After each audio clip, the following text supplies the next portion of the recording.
கருமாரி அம்மன்னா கருமையான மழை மேகத்தை போன்று அருளை வாரி வழங்கும் அம்மன்னு சொல்லுவாங்க.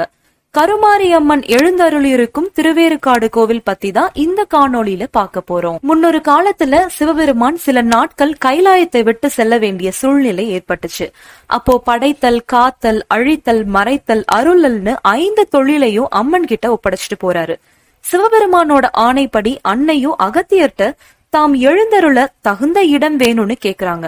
அகத்தியர் உடனே வேர்க்காடு இருக்கிற இடத்தை காட்டி இந்த இடம் தங்களுக்கு உகந்தது அன்னையேன்னு சொல்றாங்க. இந்த இடத்துல அம்மன் கருமாரியா 2 உருவம் கொண்டு காட்சி அளிக்கிறாங்க. முதல் உருவம் பிரகாசத்தோட இருந்தது. 2ஆம் உருவம் நீல நிற உருவத்தோட மகாவிஷ்ணுக்கு காட்சி கொடுக்கறாங்க. அப்படி வந்த அம்மன் ஒரு குறி சொல்லும் பெண் போல உருவத்தோட இருந்தாங்க. கருமாரி அம்மன் சூரிய பகவானுக்கு குறி சொல்ல போறாங்க. ஆனா சூரிய பகவானுக்கு அது கருமாரி அம்மன் தெரியாது. அதனால அந்த குறி